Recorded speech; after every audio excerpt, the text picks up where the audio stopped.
Le débat donc sur les musulmans et sur ce livre. D'abord, des chiffres, si vous le voulez bien, qui vont s'afficher sur votre écran. La France compte environ 4,7 millions de musulmans. Comptait en 2010 4,7 millions de musulmans, selon un sondage IFOP, et ils représentent 7,5% de la population.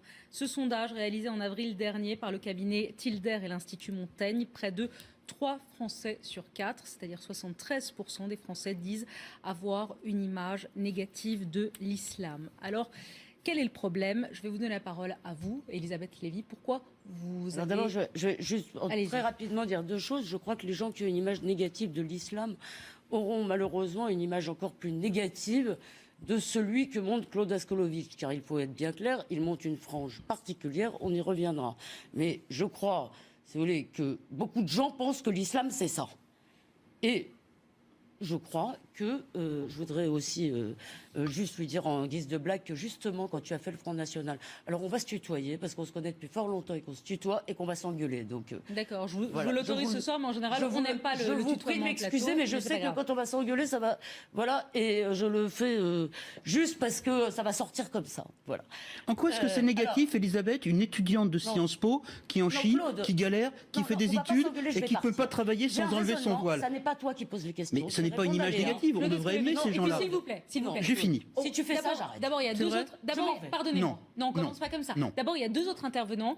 Et vous êtes deux habitués des médias. Vous parlez très bien dans les médias. Vous parlez beaucoup dans les médias. Vous allez vous écouter ce soir, s'il vous plaît. Léa, Elisabeth Lévy, la parole est à vous. On y va. Qu'est-ce qui vous a dérangé dans ce livre, Elisabeth Lévy ? D'abord, ce qui m'a... je ne vais pas juste parler du livre. Je dis juste en guise de blague d'abord pour commencer que quand tu as fait le Front National, il y avait autant de femmes que d'hommes et ça n'est pas pour rien. Si on ne voit pas les femmes dans ce livre, je pense que c'est parce qu'en partie elles sont cachées. Maintenant, je vais vous dire ce qui me pose un problème dans ce livre. D'abord, ce n'est pas, je ne dirais pas du tout que c'est une question de haine de la France, c'est la question de la définition de la France. Et je crois, et là je m'adresse à tout le monde, je crois que Claude, il y a un malentendu. Dans l'interview que je vais publier dans Causeur, tu as cette phrase en disant « Les musulmans ne viennent pas d'ailleurs parce qu'ils sont nés ici et ils font partie de nous ». Et je crois qu'un « nous » ne se construit pas, si tu veux, exactement simplement par une addition de je ou par une addition de sous-nous. Et que le fait que les musulmans soient nés ici, ça signifie égalité des droits et personne ne transigera sur l'égalité des droits entre les individus. En revanche, nous devons avoir le droit de discuter de notre modèle culturel. Est-ce que l'égalité des droits signifie qu'en tant que dans un type de pratique culturelle, toutes les cultures et toutes les pratiques ont les mêmes droits? Je ne le crois pas. Je suis juive. Je n'imaginerais pas un instant d'être choquée parce que Noël est un jour férié dans un vieux pays chrétien et que Kippour ne l'est pas. Voilà. Je vais poser ma question. On y va sur les questions concrètes. Voilà. Alors, Marwan Mohamed, puisque vous êtes le musulman, maintenant il faut définir les choses, ce qui est malheureux, mais c'est comme ça, de ce plateau. Est-ce que ça vous choque que Noël soit un jour férié et que des jours musulmans ne le soient pas en France ? Ça m'indiffère au plus haut point que Noël soit parmi les jours fériés civils. Par contre, ça me choque également qu'on ne soit pas capable de reconnaître qu'aujourd'hui, il y a, comme vous le disiez, 7,5% de musulmans en France et que leur présence et leur contribution à ce qui fait la société française, à ce qui est la société française, ne soit jamais prise en compte. Ça me choque réellement. Pourquoi vous n'êtes jamais prise en compte ? Vous vous sentez mal aimé, pour reprendre le titre du livre ? J'ai pas de non, vous, en tant que représentant d'une question. Je suis pas... question, vraiment. Non, juste, j'aimerais terminer sur... oui, bien sûr, mais je veux dire... S'écouter les uns les autres. Donc d'abord, numéro 1, je ne suis pas le représentant des musulmans, je suis un musulman parmi tant d'autres. Est-ce que vous vous sentez mal aimé, vous, comme musulman ? Ce que je note, c'est qu'adossé à la condition musulmane, il y a un prix. Le prix d'être un citoyen de seconde zone, le prix de ne pas avoir les mêmes chances d'embauche, le prix de devoir se justifier systématiquement, avant même de prendre la parole sur des questions de société, de devoir se justifier, de ne pas être un terroriste, de ne pas être une femme oppressée, de ne pas être quelqu'un qui bat sa femme ou qui n'a pas de sens de l'humour et ainsi de suite. Et ce prix qui est systématiquement adossé à la condition musulmane fait qu'il y a de la souffrance. On en ça, c'est un fait réel. Vous dites quoi ? On est en pleine victimisation. Il y a une différence entre le déni de ce statut. D'abord, la France, c'est la première terre d'accueil au monde, il faut le savoir, y compris particulièrement pour le droit d'asile. Depuis 1995, on n'a plus que doublé les naturalisations. Il y a un creuset français. Le principe, c'est d'abord celui de l'égalité qui permet le mélange. Entre égaux, on peut se mélanger. Si on commence à s'isoler, à s'enfermer derrière des communautés, en demandant des droits particuliers... C'est eux qui s'enferment ou c'est nous qui les enfermons ? Alors, voilà, c'est l'auto-victimisation. Donc, elles se discriminent toutes seules, ces femmes-là. Différencions les musulmans. Mais je suis complètement d'accord avec Elisabeth Lévy là-dessus. C'est que ne parlons pas des musulmans, les globalisants, comme justement le fait le livre de M. Askolovitch. Que vous n'avez pas lu d'ailleurs. Que vous n'avez pas lu.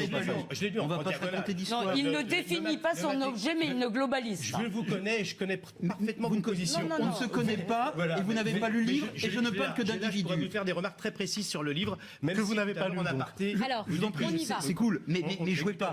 On Mais n'est ne pas jouez là pas. pour jouer à ce jeu. Alors, Restons sur le contenu comme d'habitude. Alors, On je m'excuse détourne du auprès débat. auprès de Léa. Permettez- Mais une permettez-moi galerie de de portraits, pardon, de galerie de terminer. portraits d'individus est le contraire de la globalisation, simplement. Bah oui, mais permettez-moi Je de prends terminer, bien parce que j'ai soin, pas pu je terminer ce prends que je bien voulais dire. soin Mais si- à ne si parler Claude que fait comme d'individus. ça pendant- Allez-y, je vous en Alors prie. voilà. Et avec Claude, les- ça Ça veut c'est pas dire- possible. Ça veut dire que Pas les laisser. quand on regarde donc les musulmans de France, puisque pour les appeler comme ça, tout d'abord, la plupart des musulmans sont dans une démarche de reconnaissance des valeurs républicaines et de la République et s'y sentent bien. Mais il existe une minorité grandissante signalée par un mouvement de revoilement qui signifie le refus de se mélanger au-delà de la communauté de croyance et qui signifie donc un enfermement et finalement faire voler en éclats d'une certaine Donc, manière maître, la société pardonnez-moi, française et la pour poser cohésion les questions, sociale. Donc on a un vrai débat monsieur, de fond pour poser des questions sur très claires. le communautarisme en France est malheureusement... Une femme qui se voile refuse de s'intégrer à la France, c'est ce Alors, que vous dites. il y a des... Non, Non, ça, c'est pas je- ce que j'ai dit. Alors, juste, ça va complètement à l'encontre des recherches. Ce que je dis, c'est qu'à un moment donné, Allez, s'il y a chacun il y a un effet collectif au fait, donc, du sentiment d'appartenance qu'on manifeste à travers le voile à une communauté. Toutes les femmes qui portent le voile ne le portent pas dans cet état d'esprit, mais beaucoup et de plus en plus le portent dans l'esprit donc d'un respect rigoriste de la religion qui ramène au refus du mélange au-delà de la communauté de croyance, contrairement au principe de laïcité qui favorise le mélange à partir Elisabeth donc, Lévy. des égaux. Je voudrais juste Voilà. terminer la question qui me semble fondamentale. C'est-à-dire l'idée que, je veux dire, nous sommes nés en France et donc tout ce que nous avons à apporter, c'est-à-dire, doit être accepté intégralement. Vous savez bien que ça n'est pas vrai parce que, par exemple, nous sommes tous, je crois, des citoyens français à cette table. Si une tribu venue de Mars disait « nous mangeons des enfants », nous ne dirions pas « on va adapter la loi de la République On en est là concernant les musulmans ? C'est incroyable. Non, mais vous J'essaie prenez juste de des vous- exemples et des comparaisons. Monsieur Il y Mohamed, a une différence. Il y a une mais- différence Non, mais entre ça n'est pas... accommoder. Non, mais là, je me Il y a une barre. différence. Non, là, je me si vous parle, êtes c'est de pas la capable- mauvaise foi. Ça si vous n'a n'êtes pas rien de capable de comparaison. dire- J'ai essayé de vous faire comprendre Alors- que vous, même, vous n'étiez pas prêt D'accord. à intégrer toutes Alors, les différences. si vous n'êtes pas capable de débattre Non, sans je ne verser suis pas dans l'hystérie, ça va être très compliqué de discuter avec Non, vous. bon. Alors, Si vous comparez les Elisabeth- musulmans Mais moi, à une espèce de tribu qui débarquerait et qui mange des enfants, on a un sérieux problème, Madame Lévy. Non, elle prend un exemple. d'une D'accord, tribu donc je de dis Mars. que Elle l'exemple est n'est en train pas. de comparer. Je dis que l'exemple n'est pas Non, mais moi, ça pertinent. me fait trop... Les Non, musulmans. Non, mais Léa, Mais bonne soirée, Non, c'est madame. nul, Elisabeth. c'est une mauvaise foi. Bonne soirée, Comment madame. que je puisse Vous saviez- discuter avec tant de malveillance? J'ai juste De dit- malveillance, madame. Vous n'avez pas écouté ce que je Laissez-la dis. Je vous écoute terminer. avec Non, attention. s'il vous plaît, c'est moi qui donne la Je vous écoute c'est moi avec qui donne la attention. parole. Non, Continuez votre je n'ai raisonnement. absolument pas comparé les musulmans à quoi que ce soit. J'ai essayé. Je plaçais du point de vue- Calmez-vous, madame. Allez pas Je nous, me allez pas plaçais- nous faire une crise. Non, cette comparaison est infamante. Ces accusations sont infamantes. Je me plaçais du point de vue qui est le vôtre d'une société d'accueil. Nous sommes la Mais France. les musulmans sont ici, ils font partie Alors, de cette maintenant- société, ils sont pas en Maintenant, c'est moi accueil, qui pose des madame. questions. Et vous répondez les uns après les autres. S'il Je vous plaît. vais- Non. Fraction de celle-ci. Je vais- Elisabeth Lévy. Mais Ce les que musulmans n'ont j'essaye rien de demandé. dire, c'est qu'il y a deux conceptions de ce qu'est une nation. Il y a l'idée, si vous voulez, que nous sommes simplement des êtres de droit, d'accord, des individus un peu désincarnés, et que il n'y aurait pas d'identité, il n'y a pas de culture dominante à laquelle les arrivants devraient s'adapter. C'est le vieux Rome fait comme les Romains. Je veux dire un mot sur le voile. Je crois qu'il était totalement idiot, Claude a raison de le dire, de nous rassurer au départ en disant on les oblige. Ça nous arrangeait bien. C'est faux. Il y a un problème, pour moi il y a deux problèmes dans le voile. Quand Sabrine dit, moi, un personnage du bouquin. un des personnages du livre, elle dit, moi je suis furieuse parce que j'ai dû me masquer, je l'ai enlevé pour aller au travail. Mais c'est ça la France. Ça s'appelle l'aliénation, ça. C'est ça la France. C'est un pays, la laïcité, c'est un peu de discrétion. C'est un peu de ne pas affichage de ses croyances. Et quand Sabrine dit, Claude fait tout un truc sur la séduction, le fait, je suis pas débile, je connais plein de femmes voilées, je sais très bien qu'elles sont toutes aussi jolies. Toutes celles que tu as rencontrées sont jolies d'ailleurs, tu as de la chance. Elles sont, et toutes. Simplement, quand vous avez un foulard sur la tête, est-ce que vous croyez vraiment que la possibilité de séduction, elle est ouverte à tout homme? Vous savez aussi bien que moi que c'est faux. Il y a là-dedans, et c'est vrai aussi, par exemple, de certaines fractions des, c'est vrai de certaines fractions des juifs orthodoxes aujourd'hui. Léa, je suis désolé. Il y a Avec les permission, ferments je peux- d'un séparatisme. Je vais vous donner la parole, mais d'abord, Caroline C'est gentil. Delage nous a rejoint parce qu'il est 21h30 et que Caroline Delage va nous dire quel va être le sommaire de son 22h. On va essayer de descendre d'un ton, si vous le voulez. Claude Askolovitch, vous n'avez pas parlé, donc je vous donne la parole, et je voudrais que vous répondiez à ce que disait Elisabeth Lévy, sur les femmes voilées, puisque le voile, c'est un peu une des pierres d'achoppement de ce livre. Il y a deux choses. Premièrement, personnellement, individuellement, ma grande fille m'expliquerait qu'elle se convertit à l'islam et qu'elle se voile, je serais circonspect. Et c'est une litote. Pour autant, je respecterais sa liberté individuelle, mais je serais circonspect. Bien évidemment, ce n'est pas ma culture, je n'en viens pas. Ça, c'est la première chose. Et c'est une évidence, j'ai dit tout à l'heure, personne ne peut penser qu'une société pluriculturelle se construise dans la facilité. Et de ce point de vue-là, je le dis dans le bouquin, l'émergence d'une France également musulmane, ou l'émergence d'une composante musulmane engagée dans la société française n'est pas quelque chose qui se fait sans heurts ou sans étonnement. Ça, c'est très simple. Deuxièmement, tout le sujet, c'est plus une histoire de France qu'une histoire de musulmans. Soit la France et ceux qui font le discours de la France, les politiques, les journalistes, quelqu'un d'influence comme Elisabeth, sont capables d'appréhender, s'il te plaît, sont capables d'appréhender cette réalité et arrêter de faire croire ou bien que le musulman, la musulmane, fût-elle voilée, est totalement hétérogène à ce que nous sommes idéalement la France. Ça, c'est une première idée fausse. Deuxièmement, que ça pourrait s'arranger. En les émancipant, elles se dévoileraient et elles deviendraient comme toi ou moi, toi, deux femmes pas voilées. Ça ne fonctionne pas. Nous allons durablement vivre dans ce pays. Donc, avec... il faut les accepter, c'est ce que vous dites. Alors, il faut accepter cela. Claude, est-ce que vous allez au bout? Oui, je vais au bout. C'est-à-dire qu'il faut accepter. Si vous me laissez Léa, je vous jure que je vais aller au bout. Parce que moi, j'ai lu votre livre et ma question, elle est la suivante. Et je voulais un petit peu poser tout à l'heure, c'est finalement ce que vous nous dites, nous, Français, qui ne sont pas musulmans et qui lisons ce livre, c'est habituez-vous à les voir. Parce qu'elles vont rester de plus en plus et qu'elles sont aussi françaises que vous. C'est ce que vous dites? mais oui, bien évidemment, mais ça va au-delà de ça. Ce qui est totalement anormal dans la société française. Ça veut dire que la France doit changer, c'est ça? S'il te plaît, Elisabeth. Mais je vais répondre, si j'en ai pour une minute. Après, je vais vous donner la parole, oui. Ce qui est totalement anormal dans la société, dans le débat français aujourd'hui, ce n'est pas que des femmes pensent que Dieu leur a demandé de couvrir leurs cheveux, je n'en pense rien, ou j'en pense plein de choses, c'est pas le sujet. C'est qu'une femme, ayant fait des études, comme toi, aussi intelligente, ni plus ni moins, mais portant le foulard parce qu'elle pense que ses convictions religieuses l'amènent, est interdite socialement. Ne travaille pas, n'apparaît pas, ne peut éventuellement même pas accompagner. Je suis désolé. Vous pouvez pas dire qu'elle ne travaille si, pas, factuellement, c'est vrai. C'est de la victimisation totale. Bienvenue en France. C'est pas de la victimisation, c'est un fait. Mais pas du tout. C'est le principe de non-discrimination qui s'applique à l'entreprise. Les femmes voilées sont acceptées, ce qui est un vrai débat. C'est un vrai débat. Bien évidemment. Pardon. Mais c'est un vrai débat. Mais ça n'empêche que c'est le cas. C'est le cas. Donc ne dites pas le contraire de la réalité. Je vais poursuivre. Ça, c'est le deuxième point. C'est de la victimisation totale. C'est faux. C'est totalement faux. Elisabeth, une vue globale. Je ne peux pas. Je veux dire, on ne va pas y arriver. Donc je dis que pour moi, ce qui est anormal, c'est cela. Parce que c'est empirique, c'est vrai. Deuxièmement, ce qui est anormal, c'est que des gens qui sont de parfaits républicains, comme notre ami ici présent, au sein du Haut Conseil à l'intégration, théoriquement organisme destiné à faciliter le vivre ensemble en France, peuvent de manière très froide sur un plateau télé considérer qu'il conviendrait d'interdire aux femmes voilées de travailler et considérer cet été... C'est pas ce qu'il dit, monsieur. Alors on va lui donner la parole. Claude. D'interdire aux femmes voilées d'aller à l'université. C'est facile, effectivement. S'il y a une anormalité, c'est dans la transmutation de défendre vos idées de cette façon-là, je comprends. En régime coercitif. D'accord. Donc répondez à des gens soient libres. C'est pas très C'est pas ma sérieux. culture, effectivement. Sur les deux assertions, et notamment la première, que dit Claude Askolovitch à l'instant, c'est-à-dire qu'une femme voilée ne peut pas trouver travail en France. C'est vrai ou c'est pas vrai? Évidemment, précisément, ça a fait le débat des managers, des entreprises, et il y a des labels. Enfin, donc les entreprises, de manière générale, acceptent les femmes voilées. C'est un vrai débat parce que par moment, ce qui peut poser problème, c'est pas l'individu, c'est lorsque l'effet collectif crée une situation de pression communautaire qui fait qu'il va y avoir de l'assignation. Autrement dit, les musulmans qui ne veulent pas se voiler ou ne pas pratiquer vont être amenés, malgré eux, à pratiquer, à s'identifier par assignation, par pression communautaire. Quand vous êtes dans une entreprise, vous avez une partie importante donc des salariés qui commencent à manifester des signes religieux communs. Ça va faire pression sur les autres, et là on est dans du prosélytisme, et ça c'est un vrai débat. Donc c'est pas la liberté individuelle qui est mise en cause, par exemple, du porter le voile. Par exemple, quelle boîte, par exemple. Je vais vous donner un exemple très précis. Et je conseille les entreprises, une donc, boîte, précisément, une boîte, pourrais vous en donner. Je vais vous donner un exemple très précis. Une boîte où des Françaises, ou des femmes voilées, exercent des postes de responsabilité conformément à leurs études. Vous m'en citez une, je suis ravi d'aller la voir avec vous. Et on sera ravis tous les deux. Je ne vous en citerai pas Parce que ça n'existe Parce pas. que c'est pas Parce le que ça problème n'existe qui nous pas. préoccupe ici. Ah, c'est embêtant. Je suis désolé, c'est pas le problème qui nous préoccupe ici. Moi, si. La question Beaucoup. qui nous préoccupe, alors vous pouvez toujours effectivement utiliser ce type d'argument qui effectivement vrai ou est c'est très pas vrai pointu, mais par contre, mais ça, je n'en ai pas, je n'ai pas les moyens de vous répondre. Par contre, ce qui est sûr, c'est que massivement les femmes voilées sont accueillies en entreprise. Ça ne fait pas l'ombre d'un doute, donc je ne vous dirai pas quels sont leurs postes. Il n'y a pas d'études là-dessus.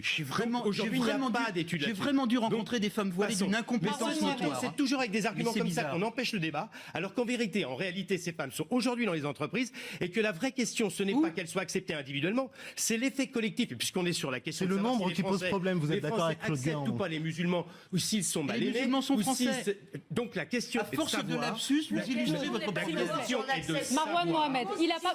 Il a, Tout l'islam. Marwan effectivement, Mohamed, il y a Voilà, une- toutes les S'il vous expressions de l'islam. c'est de savoir ça la question. qu'est-ce que va devenir effectivement donc ce qu'on appelle la communauté musulmane, ce que je n'aime pas. Aujourd'hui, quelle va être sa place en France? Est-ce qu'elle va imposer donc ces règles ou pas, ou est-ce qu'elle va accepter les règles de la République? C'est Marwan pas plus Mohamed, compliqué que cela. Et J'aimerais- c'est ça le vrai débat. J'aimerais entendre. C'est non, le vrai débat. J'aimerais entendre le son Mais de c'est la le droit, voix de c'est- Marwan ce sont les Mohamed droits si communs vous, qui sont en cause. si vous le laissez en placer une. À vous. Ça va aller. Oui, vous on répondez. peut- Qu'est-ce que vous Ok. pensez de Donc, je note d'abord deux observations. La première, c'est que tout débat sur D'abord que l'islam ça et les aiguise musulmans les se sens. termine invariablement par un débat hystérique. D'accord? Ça, c'est la première chose. Deuxième chose, on a tous quelque chose à dire sur les musulmans, mais en général, on demande peu l'avis des musulmans, et c'est pour ça que ma parole sur ce plateau est déjà d'emblée minoritaire. Maintenant, je m'exprime sur le fond. Il y a des choses qui sont dites et qui sont intéressantes et qu'il faut ramener sur un terrain un minimum rationnel et analytique.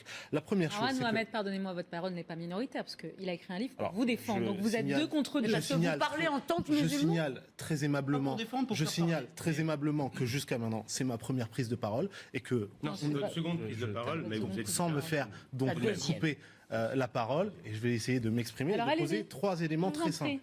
Le premier, c'est que si la discrimination est interdite dans le droit du travail français sur le critère religieux, malheureusement, elle est chaque jour une réalité. Des chercheurs du CNRS ont montré à Lyon, avec une étude de testing, que le fait d'être musulmane ou perçu comme tel était adossé à une discrimination massive dans le reçu qui est fait de leur CV. Est-ce que ça Deuxième veut chose- dire qu'elles ne trouvent pas de travail, les femmes ça veut voilées dire que massivement, elles ne est-ce trouvent que pas les- de travail. Et qu'aujourd'hui, les travaux, fasse dévoiler, les travaux qu'on fasse masquer. qu'elles trouvent les amènent soit à retirer leur foulard, soit à postuler pour des jobs où elles ne sont pas visibles. On va leur offrir des jobs de télémarketing alors qu'elles ont un doctorat en économie ou un diplôme d'ingénieur ou d'architecte. Tout simplement, comme je disais tout à l'heure, parce qu'il y a un prix adossé au fait d'être musulmane.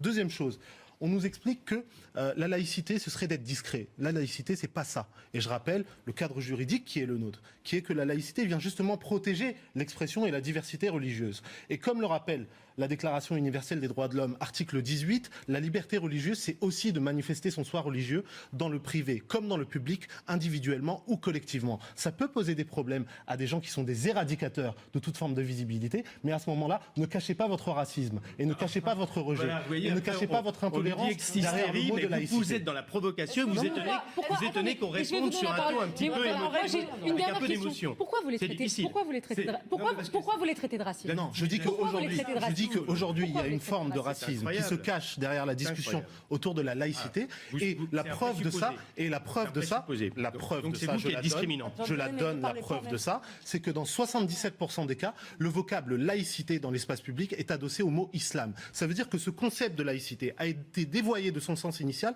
pour en faire une fixation sur l'islam. Bon. Et le fait que ce soit devenu une thématique prioritaire pour le Front National, récupérée au fur et à mesure par des idiots utiles, comme on en a l'exemple aujourd'hui, qui reprennent les idées Idiots du utiles. Front National, Oui, faut pas c'est réagir. la preuve directe du point auquel ces idées sont devenues consensuelles dans l'espace public, et ça, c'est C'est gravissime. qui les idiots utiles C'est nous. Les idiots utiles, c'est tous ces gens qui se servent de la laïcité pour dire en Raciste, fait qu'on idiot veut utile, il faut pas censurer réagir. Bon, le religieux, moi, je qu'on vous veut insulte bannir le pas. foulard de vous l'espace allez, public. vous allez réagir. Il y a quoi, J'avais vraiment Elisabeth la seule Lévy, chose je qui vais vous m'énerve, donner la c'est pas parole, possible. mais juste une petite page de pub. Pardon. Malheureusement, c'est comme Voilà. ça, c'est ainsi fait, mais vous êtes la première à reparler après la pub. Mais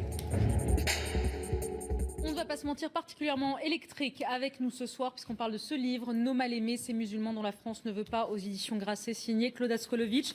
Avant de vous donner la parole, Elisabeth Lévy, comme promis, avant la pub, 3 tweets, et on en a énormément ce soir, on vous remercie, on ne va pas pouvoir tous les montrer, on en a sélectionné 3, les voici, de 3 téléspectateurs. La vraie question est peut-être, font-ils tout pour être aimés en France? On parle des musulmans. Deuxième tweet. Avant, il y avait l'affaire Dreyfus, maintenant, il y a les musulmans. Et puis... Il se présente comme victime, mais qui commet ces attentats, qui se fait exploser dans des bus? Bien. Elisabeth Lévy. Moi, je voudrais répondre à ce que vous avez dit. Excusez-moi, l'histoire de la laïcité en France est assez, vous la connaissez aussi bien que moi, elle a été beaucoup plus violente avec les catholiques, beaucoup plus violente, on leur a demandé beaucoup plus de choses, je veux dire, que ce qu'on demande aujourd'hui, non pas aux musulmans comme individus, mais à l'islam, disons, aux pratiques de l'islam. Je veux dire, donc, je crois vraiment que cette façon de dire c'est horrible ce qu'on nous fait, vous n'imaginez pas par où le catholicisme français est passé. Donc ils vont reproduire les mêmes violences et la même stigmatisation. Non, je ne crois pas, mais je ne crois pas que c'est ce qui se passe. Je crois que ce qu'on vous dit, très clairement, et je voudrais savoir ce que je vous dis à vous, monsieur, et j'aimerais savoir si vous êtes capable de l'entendre. Il y a un certain nombre de choses décrites ou pas dans ce livre. J'ai parlé de certaines choses qui ne sont pas décrites. Parce que là, je ne parle pas de cas très isolés. Je parle de gamins, si vous voulez, je ne parle pas de Mohamed Merah, je ne parle pas de gamins violents, je parle de gamins. C'est pas du tout la question ce soir. Non, mais je dis, il y a un islam dont on ne parle pas et qui alimente le sentiment de méfiance. Est-ce que vous vous êtes déjà demandé pourquoi, sauf à nous traiter, c'est-à-dire à traiter tous les Français qui ne sont ni des idiots utiles, qui sont des idiots utiles de l'islamophobie, de salopards ou d'imbéciles, pourquoi 2/3 des Français sont inquiétés par l'islam? Est-ce qu'il n'y a aucune raison? La deuxième chose, c'est une vraie bonne question. La deuxième chose, et je vous la pose aussi, il y a effectivement dans une société des valeurs anthropologiques plus ou moins anciennes. Et ce qui s'est passé, tant que l'immigration musulmane était, disons, plutôt individuelle, c'est-à-dire, je veux dire, c'est que l'adoption de ces valeurs anthropologiques se fait, si vous voulez, des Français comme vous et moi d'origine musulmane, je veux dire, il y en a plein et c'est pas cela dont on parle ce soir. D'accord? Ce qui s'est passé depuis quelques années, c'est plutôt, si vous voulez, l'affichage et la demande d'intégration d'éléments culturels. Par exemple, le fait que la mixité ne soit pas considérée, je veux dire, exactement de la même façon que la visibilité des femmes. Nous avons tous entendu des témoignages qui valent ce que valent ceux de Claude, de profs qui vous racontent comment les filles sont habillées, je veux dire, pour pas avoir l'air de femmes, parce que il y a, dans le livre de Claude, il y a un homme très sympathique. Après, j'arrête. Dans le livre de Claude, il y a un homme très sympathique, Jalil le footballeur, beau gosse. Je veux dire, il revient vers la foi, il se convertit, etc. Et que se passe-t-il? Il fait ce que Claude décrit dans son livre, le mariage vite fait, bien fait, pour pouvoir, ce qui est tout à fait normal. Mais comme la fille s'est donnée, même après passage devant l'imam, c'est pas lui, pardon. Il a une copine, il a une copine musulmane. Mais comme elle s'est donnée à lui trop facilement, il le dit au micro de Claude. Claude ne l'invente pas. Cette fille s'est donnée à lui et il dit. Elle s'est donnée à moi trop facilement pour être une vraie musulmane. Cette conception, je crois, n'est pas totalement isolée. Est-ce que vous pouvez admettre qu'elle pose problème Alors, répondez. Puis Claude, parce qu'il nous reste 3 minutes, donc chacun répond de manière assez courte. Je vais vous répondre très simplement. D'abord, la première question sur les chiffres. On exprime souvent, à travers des sondages, le fait que, par exemple, 74% des Français sont dans une espèce d'opinion hostile vis-à-vis des musulmans. Mais ça mesure moins l'opinion des Français que la performance d'un discours politique et médiatique qui stigmatise les musulmans. Et donc, c'est à partir de ça que cette opinion publique se forme.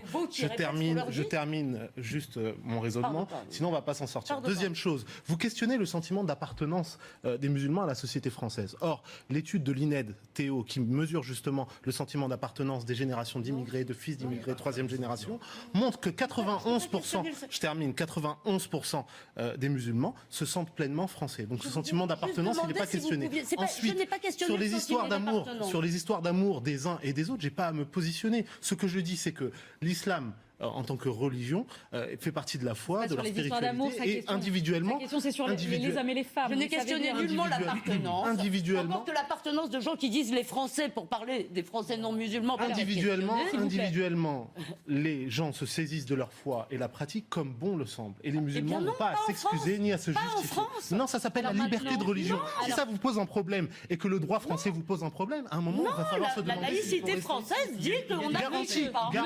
Il garantit la liberté de culte et garantit le droit de l'afficher. Il y a des aspects. Il nous reste 2 minutes. Il y a des aspects dans la religion musulmane, tels que la sourate 4, donc vous êtes exégète en religion. Donc versets 36 à 38, vous trouvez très clairement des non seulement du sexisme, mais de la discrimination envers les femmes, puisqu'elles sont considérées comme inférieures à l'homme par nature. Donc c'est un véritable. Dans tous les textes religieux, mais sauf que les autres, le problème c'est que tous ces textes sont issus de sociétés anciennes qui donc nécessairement doivent s'adapter à la société. société. Et le problème, c'est qu'on voit un retour de ce sexisme à travers une pratique rigoriste de la religion et à travers cet enfermement communautaire.